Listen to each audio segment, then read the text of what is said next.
Bueno, y le contábamos que vamos a platicar ahora con la autoridad electoral y nos acompaña la consejera Carla Humphrey, consejera del INE, a quien me da mucho gusto recibir. ¿Cómo está, consejera? Muy buen día.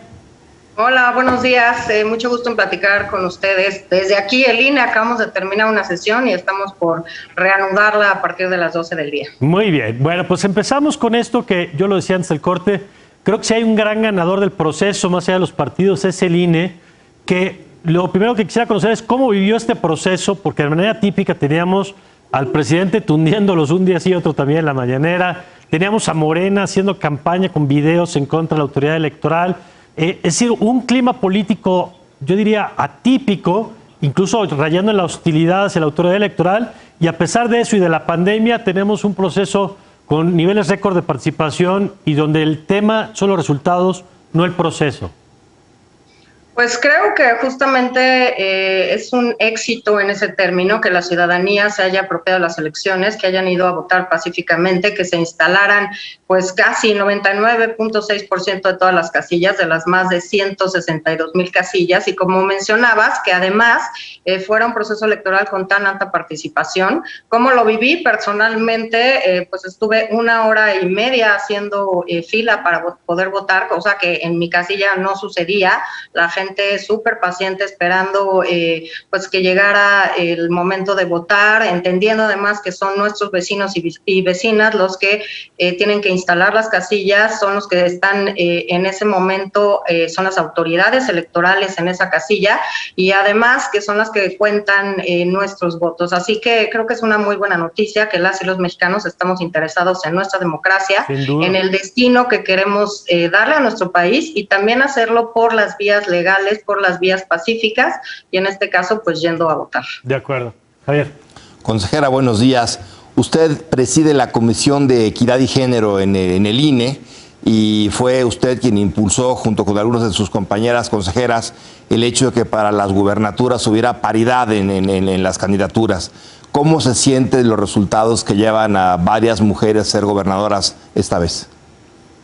Un gusto saludarte también, buenos días. Y bueno, me parece muy importante que por primera vez en la historia, y dependerá de los resultados, pero habrá entre 6 y 7 mujeres siendo titulares de poderes ejecutivos al mismo tiempo. Eso nunca ha pasado en nuestra historia. Habíamos tenido solamente 7 consejeras electas y 2 interinas, 9 en total. Así que estamos avanzando muchísimo a nivel gubernaturas. Creo que falta mucho por hacer, pero creo que es una muy buena noticia tener a 6 mujeres titulares de poderes ejecutivos. Como bien dices, costó trabajo, una decisión que impugnaron pues autoridades, partidos políticos, personas, y a final de cuentas, pues la Sala Superior y nosotros por distintas rutas, pues obligamos a los partidos a postular 7 mujeres, y creo que esto es una buena noticia. Creo que además esto es un ejemplo para todas las mujeres del país que pueden ocupar cualquier espacio de elección popular en nuestro país y que tienen que hacerlo en contextos libres de violencia. Creo que eso es lo que tenemos que analizar, cómo les garantizamos que puedan competir sin ser estereotipadas, violentadas,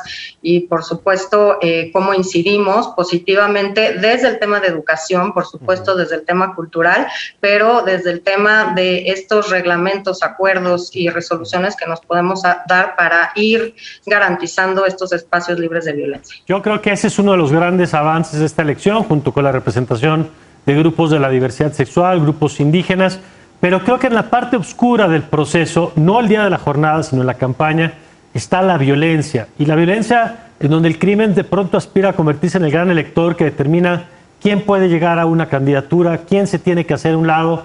¿Cuál es el balance que hace en ese sentido, consejera?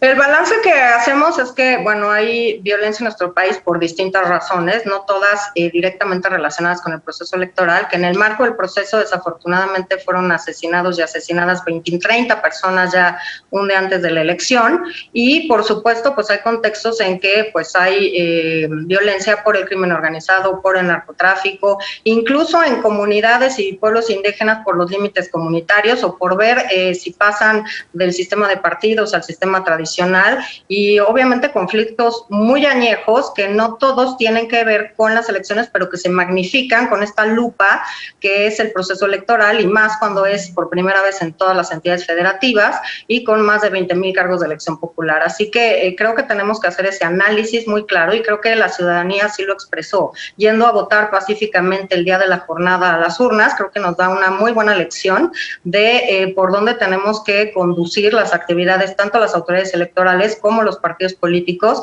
y las personas que estén compitiendo por una candidatura. Y sí, claramente tenemos también que incidir, por ejemplo, desde la fiscalización, en prevenir que recursos ilícitos, particularmente en este tema del crimen organizado, del narcotráfico, financien candidaturas y partidos políticos. Hay que colaborar con otras instancias del gobierno mexicano, justamente para tener acceso a otros datos que nos permitan entonces detener el flujo de recursos ilícitos en las campañas electorales.